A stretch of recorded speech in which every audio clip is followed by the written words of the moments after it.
жарты килограмм сүзбеден осындай бір лист әдемі болып шығатын пирогты жасаймыз. Ыдысымызға ұн салып, разрыхлитель соданы араластырамыз. Сосын бөлме температурасында маргаринді қосып, жақсылап үгітіп аламыз. Бөлек ыдыстарға жұмыртқаның ағынан сарысын ажыратып аламыз.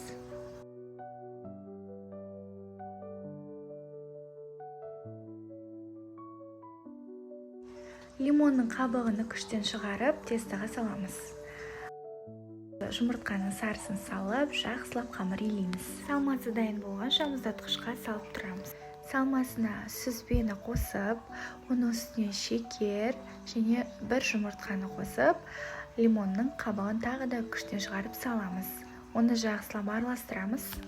Осындай масса болғанға дейін. Пергаменттің сапалы болуы маңызды, себебі піскеннен кейін жабысып қалмайды.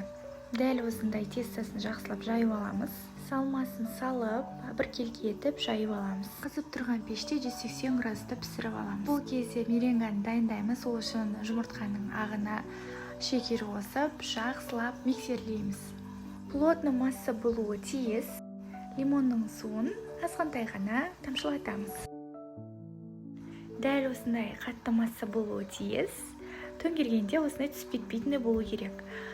Мешокқа салып дайындап қоямыз. Жаңа ғана пісіп шыққан ыстық пирогымыздың үстіне осындай әдемі етіп узорларын қалауыңызша сызсаңыз болады.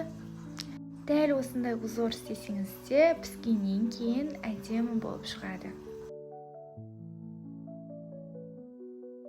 Духовка сол 180 градуста тағы да бір 20-25 минутқа салып аламыз. Пирогымыз пісіп шықты. Енді оны суытып болғаннан кейін кесеміз. Аккуратно шығады сол кезде. Есі де өзі де әдемі. Осындай қонақтарыңызға ұялмай қоятын пирогымыз дайын.